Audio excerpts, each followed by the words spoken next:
I first wanted to recognize that we respectfully acknowledge that we are on the treaty and traditional territory of the Mississauga Anishinaabe. We offer our gratitude to the First Peoples for their care and teachings about our earth. May we honor these teachings.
For all of you muggles out there, this is what your house says about you. Hufflepuff.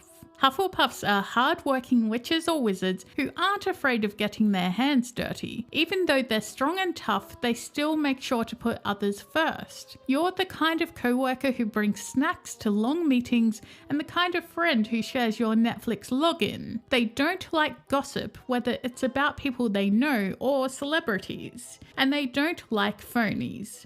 They're honest and true and always stick up for what is right. When Hufflepuffs set their mind to any task, their diligence makes them unstoppable. Hufflepuffs may have a reputation for being at the house that no one wants to be in, but if we analyse the house judging by their members and how they use magic, we realise that Hufflepuffs are just as hard-edged as Gryffindors. And they're J.K. Rowling's favourite Hogwarts house. Any house good enough for the Queen of Harry Potter is good enough for us. Slytherin is a fairly well-rounded house similar to the other houses, contrary to what non-Slytherins may like to say. Slytherins are loyal to those that are loyal to them in return, just as Gryffindors are, and are intelligent just as the Ravenclaws. Slytherin House as a whole is not evil. Despite how many dark wizards have come out of this house, that is merely based on the choices of those individual wizards. There are equally a large number of Slytherins who were good and righteous wizards. Slytherins do, however, have a tendency to be arrogant or prideful, and perhaps this is another reason that more dark wizards have been produced by Slytherin than any other house at Hogwarts. The fact is that everyone in Slytherin is exceedingly proud to be there, regardless of their house reputation for dark wizards. Thanks to a few evil witches and wizards, Slytherins have gotten a bad reputation over the years, but we know they aren't as bad as they're made out to be. Smart, driven, and successful, Slytherins aren't all dark and wicked. If you're a Slytherin, there isn't anything you put your mind to that you cannot achieve. Gryffindor. The house of the brave, loyal, courageous, adventurous, daring, and chivalrous. Those who stand up for others are typically Gryffindors. Brave-hearted is the most well-known Gryffindor characteristic, and Gryffindors are also known for having a lot of nerve, often to the annoyance of the other houses at Hogwarts. Gryffindors are people who hold a multitude of qualities alongside the ones listed, making them a very well-rounded house. Gryffindors are often people who could fit nicely into another house but chose to tell the Sorting Hat they want Gryffindor. There's that Gryffindor bravery on show. Being a Gryffindor means that you're probably the adventurous and courageous friend, and you are usually known for doing what is just and right. Harry Potter and the gang are Gryffindors, so naturally they're going to be the most popular house. So you already know how noble, selfless, and brave members of this house truly are. If you're a Gryffindor, you are a true and loyal friend who is always there in a pinch. You pride yourself in being a team player in almost all situations. When it comes to any type of game, you can be more than a little competitive. Did somebody say competitive? You love your friends and family, and you do anything for them, and because of that, they do anything for you too. Ravenclaw. The house known for wisdom, intelligence, creativity, cleverness, and knowledge. Those who value brains over brawn can be found in Ravenclaw. Ravenclaws often tend to be quite quirky as well. Just look at some of the Ravenclaws we know. If Luna Lovegood doesn't spell quirkiness, I don't know what does. If you are known for being the quirky friend, the smartest in the group, or just great at making wise decisions, you're definitely a Ravenclaw. Ravenclaws often walk to the beat of their own drum. You're committed, clever, and creative, and because of that, you don't shy away from leadership roles. You enjoy reading and science, and you probably have a Neil deGrasse Tyson poster in your room. You're independent, open-minded, and not afraid to be who you are. There's no one quite like you out there, and your fellow Ravenclaws love you all the more for it. Ravenclaws definitely love creativity. If you're a Ravenclaw, it's likely that you enjoy writing short stories or producing that artistic masterpiece that you can be proud of. What Hogwarts house you're in says a lot about you as a person. the traits you possess, and how you act. But in the end, your house is really just your home that is always there.